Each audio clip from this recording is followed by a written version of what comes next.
news. Central Americano MBBS just 34 lakhs. Columbus Central University.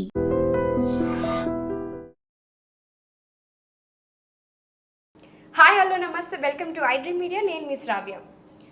ఈ recent టైమ్స్లో Modi India తరపున యూకేతో ఒక జీరో ట్రేడింగ్ టారిఫ్ గురించి మాట్లాడారు. అసలు దాని డీటెయిల్స్ ఏంటి, వాటిలన్నిటి గురించి మనతో డిస్కస్ చేయడానికి మనతో ఉన్నారు senior market analyst and trainer A S Chakravarthi garu. నమస్తే సార్. నమస్తే శ్రావ్య మేడం గారు. ఎలా ఉన్నారు?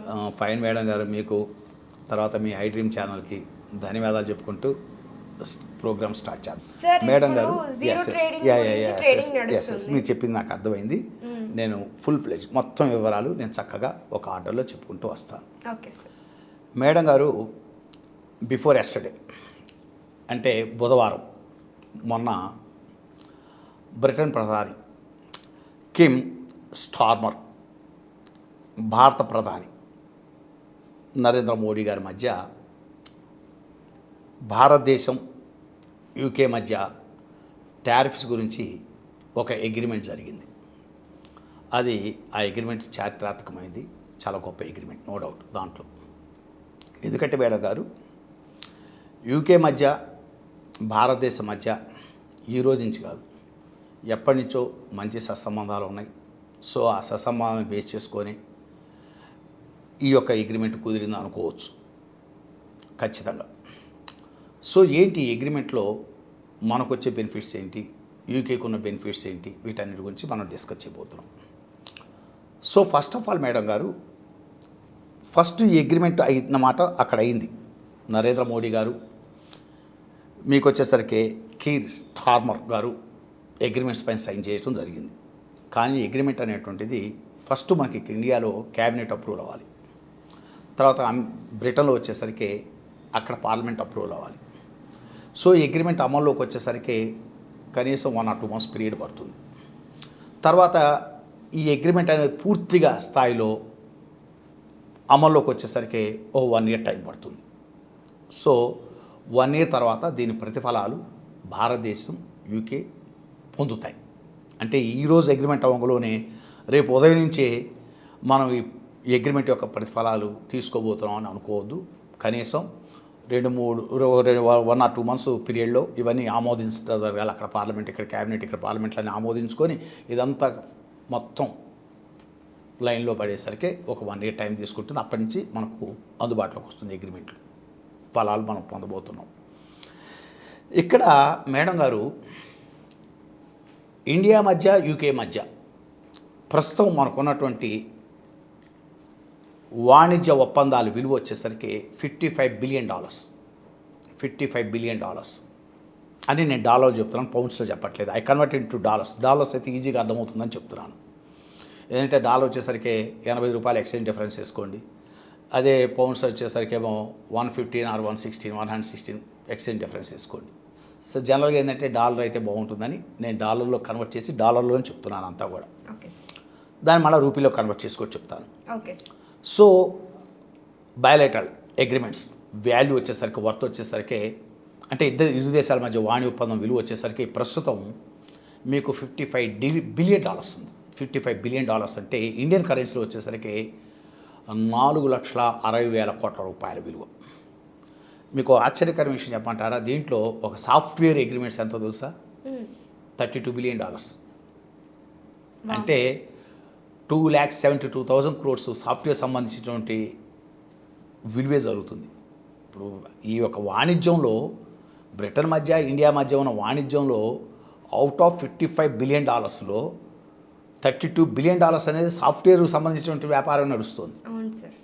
అంటే ఇండియన్ కరెన్సీలో వచ్చేసరికి 2,72,000 కోట్లు. సరే, ఎనీ ఫైనల్ కంక్లూజన్ ఏంటంటే ఈ అగ్రిమెంట్ జరగటం వల్ల రాబోయే 4-5 ఏళ్లలో మన మధ్య బ్రిటన్ మధ్య ట్రేడ్ అనేటువంటిది ఎంత ఇంప్రూవ్మెంట్ అవుతుందంటే ఈ $55,000 బిలియన్లకి ఇన్ ఎడిషన్ ఇంకో $34 బిలియన్ జస్ట్ 5 yearsలోనే వాణిజ్యం డెవలప్ అవుతుందని ఒక అంచనాకు వస్తున్నారు. అంటే 2,89,000 కోట్ల రూపాయల వ్యాపార అభివృద్ధి ఇరు దేశాల మధ్య జరగబోతోందని ఒక అంచనాకు వస్తున్నాం. అందువల్ల ఖచ్చితంగా ఈ అగ్రిమెంట్స్ అనేవి చాలా మంచి అగ్రిమెంట్, నో డౌట్. అది చాలా చక్కటి అగ్రిమెంట్, ఇరు దేశాలకి ప్రయోజనకరమైన అగ్రిమెంటే, నో డౌట్. తర్వాత మేడం గారు ఇక్కడ అత్యంత ముఖ్యమైన ఇంకొక విషయం ఏంటంటే చాలామంది తెలియంది, దీని ఇంపాక్ట్ వచ్చేసరికి బ్రిటన్ జీడిపి మీద $6.48 బిలియన్ చూపిస్తుంది. జీడిపి మీద $6.48 బిలియన్ అంటే మంచి, అంటే 55,000 కోట్ల రూపాయలు జీడిపి గ్రోత్ చూపించబోతోంది రూపాయలు చూసుకుంటే బ్రిటన్కి. మన ఇండియా మీద చూసుకున్నట్టయితే మీకు ఆ రమారమి $6.80 బిలియన్ చూపించబోతోంది. అంటే 58 రూపీస్లో చూసుకుంటే 58,000 crores worth of GDP growth పెరగబోతోంది ఈ యొక్క ఒప్పందం వల్ల. అంటే చాలా చారిత్రాత్మక ఒప్పందం కిందనే చూసుకుంటాం, నో డౌట్. చాలా మంచి గొప్ప ఒప్పందమే ఈ ఒప్పందం జరగడం వల్ల, మంచి ఇరు దేశాలకి ప్రయోజనకరమైన ఒప్పందం, దీంట్లో నో డౌట్, దీంట్లో ఆక్షేపించవలసింది ఏమీ లేదు. తర్వాత వన్ మోర్ ఇంపార్టెంట్ మేడం గారు, ఇక్కడ ఏ సెక్టార్లకి లాభదాయకం అంటే ఇప్పుడు ఈ ఒప్పందం వల్ల బెనిఫిటెడ్ సెక్టార్స్ ఏమిటి ఒక్కొక్కటి మనం పరిశీలిద్దాం. ఫస్ట్ ఇండియాలో మేడం గారు అగ్రికల్చర్ అండ్ ఫుడ్ ప్రాసెసింగ్ ఇండస్ట్రీకి చాలా మేలు జరుగుతుంది. అంటే ఫర్ ఎగ్జాంపుల్ పసుపు, మిరియాలు, మీకు వచ్చేసరికి యాలకులు, అంటే సుగంధ ద్రవ్యాలు అంటారు చూసారా, యాలకులు ఇట్లా మనకు జాజి అంటుంటారు, అలాంటివి, అలాంటి వాటికి సుగంధ ద్రవ్యాలకి. తర్వాత ప్రాసెస్డ్ మామిడి గుజ్జు, అంటే ప్రాసెస్ చేసేటువంటివి ఉంటాయి కొన్ని ఐటమ్స్, అలాంటి వాటికి మామిడి తాండ్ర అట్లా అయ్యో అంటారు, అర్థమైందా, మామిడి గుజ్జు అంటుంటారు జనరల్. ఇలాంటివి అంటే ఫుడ్ ప్రాసెసింగ్ ఇండస్ట్రీకి, అగ్రికల్చర్ ఇండస్ట్రీకి ఈ అగ్రిమెంట్ అనేది చాలా చాలా అద్భుతంగా ప్రయోజనకరమైంది. తర్వాత one more important, sea foods అంటాం. అంటే ఫర్ ఎగ్జాంపుల్ ప్రాన్స్. ఇప్పుడు ఇది ఎక్స్పెషల్లీ ఆంధ్రప్రదేశ్లో గోదావరి జిల్లాలో ఉన్నటువంటి రైతులు ఉంటారు సార్, కృష్ణ అంటే ఉప్పుటేరు ఏరియా అంటాం, మీకు భీమవరం ఆ ఏరియా అంటారు చూసారా, అటు పశ్చిమ గోదావరి అట్లా కృష్ణ కొంత ప్రాంతం, తూర్పుగోదావరి కొంత ప్రాంతంలో ఈ ప్రాన్స్ అంటే రొయ్యలు సాగు చేసేటువంటి వాళ్ళు ఉన్నారు, వాళ్ళకు చాలా ఉపయోగకరమైన అగ్రిమెంట్ ఇది. మీకు 1 year తర్వాత ఈ ఫలితాలు చూస్తారు. ఈ రేపు పొద్దునే నేను చూస్తారని చెప్పట్లేదు, మీకు రొయ్య వ్యాపారానికి, రొయ్యలు చేసుకునే వ్యాపారానికి, రొయ్యలు సాగు చేసేటువంటి చెరువుల ద్వారా చేసేటువంటి వాళ్ళకి ఇది చాలా చాలా మంచి అగ్రిమెంట్, నో డౌట్.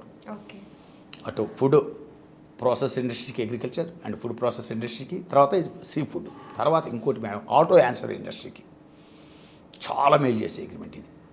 ఎందుకంటే ర్యాపిడ్ డెవలప్మెంట్ ఉంది ఆటో యాన్సిలరీస్ ఇండస్ట్రీ వరల్డ్ వైడ్గా. సో ఈ అగ్రిమెంట్ చాలా అద్భుతమైంది. అన్నింటిలో కంటే ఇంకా అద్భుతమైన ఉపయోగం ఎవరికంటే ఫార్మా అండ్ సాఫ్ట్వేర్ సెక్టార్స్కి. సాఫ్ట్వేర్ సెక్టార్కి చాలా ఎడిషనల్ బెనిఫిట్స్ తీసుకోబోతోంది ఈ అగ్రిమెంట్ వల్ల. తర్వాత ఫార్మా సెక్టార్ మంచి బూస్టింగ్ ఇస్తుంది. ఇవన్నీ అంటే నేను ఈ రోజునే అన్నట్ల ఒక 1 year తర్వాత కానీ వీటి ఫలాలు మనం చూడమని చెప్తున్నాను. ఈ గంటలో ఏదో మనం చూడబోతున్నాం అని చెప్పండి. తర్వాత మీకు లెదర్ ఇండస్ట్రీకి చాలా ఉపయోగపడుతుంది. తర్వాత వచ్చేసరికి మీకు డైమండ్ ఇండస్ట్రీ, డైమండ్స్ మీకు సూరత్ లాంటి చోట్ల మీకు వస్త్ర పరిశ్రమ ఉంటుంది, మీకు డైమండ్ పరిశ్రమ ఉంటుంది. ఇట్లాంటి పరిశ్రమలకి మీరు డైమండ్స్ ఇండస్ట్రీ అనుకూల మీరు చాలా పెద్ద లార్జ్లో ఊహించుకుంటున్నారు. చాలా స్మాల్ స్కేల్ ఇండస్ట్రీస్ కూడా ఉన్నాయి డైమండ్స్లో, కటింగ్ చేసేటువంటి ఇండస్ట్రీస్ అసలు స్మాల్ స్కేల్ ఇండస్ట్రీస్ ఎన్ని ఉన్నాయి అనుకున్నారు. డైమండ్ చిన్న పరిశ్రమ, చాలా గొప్ప పరిశ్రమ, కొన్ని లక్షల మంది బతుకుతుంటారు దాంట్లో. అలాంటి సెక్టార్కి, I mean diamond and jewellery సెక్టార్కి, తర్వాత వచ్చేసరికి మీకు లెదర్ అంటే మీకు ఫుట్వేర్ అంటే పాదరక్షలు, తర్వాత టెక్స్టైల్ అండ్ గార్మెంట్ సెక్టార్స్కి, ఇలాంటి సెక్టార్స్ చాలా సెక్టార్స్కి ఈ అగ్రిమెంట్ చాలా ఉపయోగకరమైంది. తర్వాత ఇక్కడ ఒక అద్భుతమైన విషయం ఏంటంటే అండి, ఇప్పటి వరకు ఆన్ యావరేజీ భారతదేశం నుంచి ఎగుమతి అవుతున్నటువంటి వస్తువుల మీద 16% టారిఫ్ ఉంటుంది. ఆన్ యావరేజ్ చెప్తున్నాను నేను, అంటే అన్నిటి మీద వేసినటువంటి ట్యాక్స్, అంటే ఒక వస్తువు మీద ఒక్కో రకమైన టారిఫ్ ఉంటుంది. ఈ టారిఫ్ ఎక్లు అన్నింటినీ ఆన్ యావరేజ్ చూసుకుంటే 16% ఉంటుంది. ఇట్ కమ్ డౌన్ టు 0కి వస్తుంది ఓన్లీ యూకే తోట సార్, యూకే తోటి. అంటే 16% ఉన్నటువంటి టారిఫ్స్ ఆన్ యావరేజ్ ఒక 1.5 yearలో ఇట్ కమ్ డౌన్ టు 0కి వస్తుంది. అందువల్ల ఇది ఒక చారిత్రాత్మకమైన అగ్రిమెంటు, ఒక గొప్ప అగ్రిమెంటు, నో డౌట్. ఈ అగ్రిమెంట్ వల్ల ఇప్పుడు నేను చెప్పినటువంటి సెక్టార్స్ అన్నీ కూడా, అది సాఫ్ట్వేర్ సెక్టార్ అవ్వచ్చు, ఫార్మా సెక్టార్ అవ్వచ్చు, food agriculture food process industries అవ్వచ్చు, సీ ఫుడ్స్ అవ్వచ్చు, లెదర్ ఇండస్ట్రీ అవ్వచ్చు, అంటే ఫుట్వేర్ ఇండస్ట్రీ అవ్వచ్చు, తర్వాత టెక్స్టైల్ అండ్ గార్మెంట్స్ అవ్వచ్చు, ఆటో యాన్సర్ అవ్వచ్చు, సో డైమండ్స్ అండ్ ఇట్లాంటి వీటన్నిటికి కూడా చాలా బెనిఫిటెడ్, నో డౌట్. అదేవిధంగా మరి ఇంత బెనిఫిట్ మనం తీసుకున్నప్పుడు మరి యూకేకి బెనిఫిట్ ఏంటి అని మీరు అడుగుతారు. మరి యూకే కూడా ఎంతో బెనిఫిట్ లేకపోతే వాళ్ళు వై ది యాక్సెప్టింగ్ అంటారు కదా. వాళ్ళకు కూడా బెనిఫిట్ ఏంటంటే ఒకటి స్కాచ్ విస్కీ అని విన్నారు కదా. ఎస్, విస్కీ ఒకటి, జిన్ ఒకటి, ఆల్కహాల్ ప్రోడక్ట్స్ మీద ఇప్పటివరకు 150% మనం టారిఫ్ వేసేవాళ్ళం. ఓకే, ఇమీడియట్ కమ్ టు 40%కి వస్తుంది. అగ్రిమెంట్ అయిపోయిన 1.5 monthలో వచ్చేస్తాయి, 2 monthsలోనే. 1 year టైం కూడా పట్టదు వాటికి. అగ్రిమెంట్ అవ్వడంలో అక్కడ పార్లమెంట్, బ్రిటన్ పార్లమెంట్లో వెన్ ద అగ్రిమెంట్ అగ్రీడ్, ఓకేనా, accepted, and when cabinet accepted, parliament, Indian parliament also accepted, immediately all over effecting with in 2 monthsలోనే స్కాచ్ విస్కీ ఇవన్నీ కూడా రేట్స్ కమ్ డౌన్ టు 40% తగ్గిపోతుంది. Tariff 152 it come down to 40%కి వచ్చేస్తుంది. తర్వాత one more important, luxury cars ఉన్నాయి. ఈ luxury కార్స్కి ఇప్పటివరకు మనం ఎంత వేస్తున్నాం చెప్తే ఆశ్చర్యపోతారు, 100% చేస్తున్నాం ట్యాక్స్. ఓకే, మీకు ఫర్ ఎగ్జాంపుల్ యూకేలో ఒక 10 లక్షలు అనుకోండి, మనం టారిఫ్ ఎంత వేస్తున్నాం అనుకున్నారు, ఇండియాలో 20 లక్షలు. అది అసలు ముందు ఎంట్రీ లెవెల్లో ముందు ట్యాక్స్ పడుతుంది, తర్వాత మిగతా ట్యాక్స్ వేరే ఉంటాయి. ముందు ఎంట్రీ లెవెల్ ట్యాక్స్ 20 లక్షలు అవుతుంది, 10-20 అవుతుంది, 100% ట్యాక్స్. అది ఇట్ కమ్ డౌన్ టు 10%. 10%కి వచ్చేస్తుంది. ఇది ఇంకా గమ్మత్ ఏంటంటే జేఎల్ఆర్ ఉంది కదా టాటాది. అవును సార్, చాలా ఉపయోగకరమైంది. జేఎల్ఆర్ అవసరమైతే లగ్జరీ కార్స్ ఇండియన్ మార్కెట్లో కూడా వాళ్ళు రిలీజ్ చేసుకోవడానికి అవకాశం వస్తుంది ఇప్పుడు బ్రిటన్ నుంచి. ఇది టాటా మోటార్ జేఎల్ఆర్ కూడా చాలా అద్భుతమైనటువంటి ల్యాండ్ రోవర్స్ ఉన్నాయి కదా. ఎస్, చాలా అద్భుతంగా ఉపయోగపడుతుంది ఈ అగ్రిమెంట్, వాళ్ళకు కూడా ఉపయోగపడుతుంది. తర్వాత కాస్మెటిక్స్ నీకు సంబంధించినటువంటిది అర్థమైందా, చాలా ఎస్ చాలా కాస్మెటిక్స్ అనేటువంటిది ఖచ్చితంగా ధరలు తగ్గడానికి ఉంది. తర్వాత ఈ బిస్కెట్స్ అండ్ చాక్లెట్స్. తర్వాత వచ్చేసరికి వన్ మోర్ ఇంపార్టెంట్ మేడం గారు, చాలామంది తెలియని రహస్యం ఏంటంటే, చాలామంది తెలియని విషయం, మెడికల్ ఎక్విప్మెంట్లు ఇప్పటికి కూడా మీరు అమెరికా చాలా అడ్వాన్స్డ్ కంట్రీ, ఫ్రాన్స్ చాలా అడ్వాన్స్డ్ కంట్రీస్ అంటున్నారు కదా, మీరు అంటుంటారు కదా, మెడికల్గా రీసెర్చ్ అండ్ డెవలప్మెంట్ బ్రిటన్లోనే ఎక్కువ ఉంటుంది. ఓకే, చాలామంది తెలియని విషయం అది. మెడికల్ ఎక్విప్మెంట్ కానీ మానవ దేహానికి సంబంధించిన పరిశోధనలు అమెరికాలో జరుగుతున్నాయి ఎక్కువ అనుకుంటారు చాలామంది. కాదు, ఎక్కువ బ్రిటన్లో జరుగుతాయి. మెడికల్ ఎక్విప్మెంట్స్ కూడా చాలామంది ఏమనుకుంటారంటే highly advanced technological country America, Japan అనుకుంటారు కదా. కాదు, బ్రిటన్లో ఎక్కువ ఈ మెడికల్ ఎక్విప్మెంట్ మొత్తం బ్రిటన్లో ఎక్కువ తయారవుతాయి. టెక్నాలజీ అడ్వాన్స్ కూడా ఎక్కువ బ్రిటన్లో ఉంటుంది. అందువల్ల మెడికల్ ఎక్విప్మెంట్ మీరు చూడండి, కావాలంటే పెద్ద పెద్ద హాస్పిటల్, మేజర్ హాస్పిటల్ చూడండి, మెడికల్ ఎక్విప్మెంట్స్ మొత్తం ఎక్కడి నుంచి ఇంపోర్ట్ చేసుకుంటారు అనుకున్నారు, బ్రిటన్ నుంచి ఇంపోర్ట్ చేసుకుంటారు, యూకే నుంచి ఇంపోర్ట్ చేసుకుంటారు. వాటి మీద ట్యాక్స్ తగ్గబోతుంది, విపరీతంగా తగ్గబోతుంది. అది ఎస్ అది ఒక రకంగా చెప్పాలంటే frankly speaking you, not only to Britain, it's India also, అర్థం టు ఇండియా ఆల్సో. ఎందుకంటే ఇది వర్ధమాన దేశం, డెవలప్డ్ కంట్రీ. ఇక్కడ చాలా పేదరికంలో దేశం. ఇక్కడ మెడికల్ ఎక్స్పెన్సెస్ అనేటువంటివి ఇంపోర్ట్ చేసుకునే ఎక్విప్మెంట్ తగ్గిపోయింది అనుకోండి, బాగా రేట్స్ తగ్గిపోయింది అనుకోండి, ఆటోమేటిక్గా మీకు కొంత తగ్గడానికి కూడా అవకాశం ఉంది. మెడికల్ ఎక్స్పెన్సెస్ తగ్గడానికి అంటే పరీక్షలు వీటన్నిటి కూడా తగ్గడానికి అవకాశం ఉంది. అందువల్ల ఇది ఇటువైపు చూసుకున్నా కూడా. తర్వాత ఇక్కడ బ్రిటన్ జరిగే ఇంకోటి ఏంటంటే, ఆన్ యావరేజ్ మనం బ్రిటన్ మీద ఇప్పటి వరకు 15% పడుతుంది ఏది ట్యాక్స్ అనేటువంటిది. It come down to 3%. అంటే బ్రిటన్ కూడా benefited. It's this agreement totally benefited to India and Britain కూడా ఏంటి, ఆన్ యావరేజ్ 50% ట్యాక్స్ వేస్తున్నాం బ్రిటన్ నుంచి ఇంపోర్ట్ చేసుకునేటువంటి గూడ్స్ మీద. అది it come down to 3%. Okay, మనమేమో 16% కమ్ డౌన్ టు 0 అన్నాం. ఆన్ యావరేజ్ 60% ఇండియా నుంచి ఎక్స్పోర్ట్ చేసే వాటి మీద 16% ఆన్ యావరేజ్ ఉంది కదా, ఇట్ కమ్స్ డౌన్ టు 0 అన్నాం. అదే బ్రిటన్ నుంచి ఇంపోర్ట్ చేసుకునే వాటి మీద మనం 15% ఆన్ యావరేజ్ ఉందిగా, it come down to 3%. So ఇది ఉభయ దేశాలకి ఉభయతారకంగా చాలా మంచి అగ్రిమెంటు, చారిత్రాత్మకమైన అగ్రిమెంటు, స్వాగతించదగ్గ agreement, no doubt madam garu. So ఇది మ్యూచువల్ అగ్రిమెంట్, మ్యూచువల్ అండర్స్టాండింగ్, ఇద్దరికి బెనిఫిటెడ్, నో డౌట్. చాలా మంచి అగ్రిమెంట్. బట్ ఈ ఫలాలు అనేటువంటిది మీరు చాలామంది ఏదో తెల్లవారి పొద్దునే ఓవర్ నైట్ బెనిఫిట్స్ వస్తాయనుకుంటున్నారు. మీకు అగ్రిమెంట్స్ మొత్తం కూడా ముందు అక్కడ ఇక్కడ సైన్స్ అయ్యి పార్లమెంట్ అప్రూవ్స్ అయ్యేసరికి మీకు 1 or 2 months పీరియడ్ పడుతుంది. ఇవన్నీ కూడా ఇంప్లిమెంట్ అయ్యేసరికి ఎఫెక్టివ్ వచ్చేసరికి మీకు 1 year టైం టేకింగ్. సో మీరు 1 ఇయర్ తర్వాత ఈ బెనిఫిట్స్ అన్ని కూడా అటు యూకే మార్కెట్, ఇండియన్ మార్కెట్స్ 2 మార్కెట్లు తీసుకుంటాయి, మంచిగా డెవలప్ అవుతాయి. అక్కడ జీడిపి పెరుగుతుంది ఈ అగ్రిమెంట్ వల్ల, ఇక్కడ జీడిపి పెరుగుతుంది. తర్వాత అక్కడ సెక్టార్స్ చాలా సెక్టార్కి బెనిఫిటెడ్, ఇక్కడ చాలా సెక్టార్లు బెనిఫిటెడ్.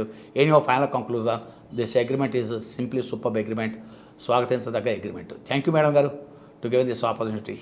సార్ ఇప్పుడు మీరు చెప్పిన దాని ప్రకారం చూస్తుంటే నాకు ఏమనిపిస్తుంది అంటే ఒక 2 ఇయర్స్లో మన ఇండియన్ గవర్నమెంట్ ఒక కొత్త ఇండస్ట్రీస్ని లేకపోతే కొత్త డెవలప్మెంట్ని చూడబోతున్నామని అనిపిస్తుంది. ఇంకోటి ఇప్పుడు మన చైనాతో మళ్ళీ అగ్రిమెంట్ అవ్వబోతున్నాం అతి తొందరలో. మనం చైనాతో కూడా ప్రధాని నరేంద్ర మోడీ గారు చైనా పర్యటించబోతున్నారు. చైనాతో కూడా ఒక ఆసక్తిదాయకమైనటువంటి మనం ఊహించని స్థాయిలో ఒక అగ్రిమెంట్ వస్తుందని ఎక్స్పెక్ట్ చేస్తున్నాం. సో ఇదంతా ఎందుకు చేస్తున్నాం అంటే ఇక్కడ గమ్మత్తైన విషయం అంటే ట్రంప్ కూడా ఒక చొరకేస్తున్నాం. అంటే అమెరికాతోటి డిస్కషన్స్ కంటిన్యూ జరుగుతుంటాయి.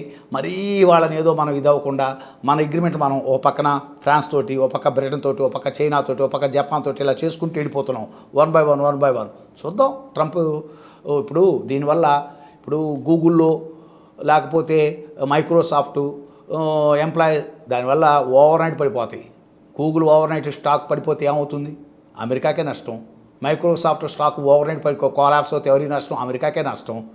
అది ఇండియన్స్ కన్నా కూడా అమెరికన్ ఎకానమీకే నష్టం. అందువల్ల gradually Trump also understanding that. అందువల్ల మనం ఫస్ట్ ఏం చేస్తున్నాం అంటే అమెరికాతో స్లోగా అగ్రిమెంట్లు జరుగుతూ ఉంటాయి.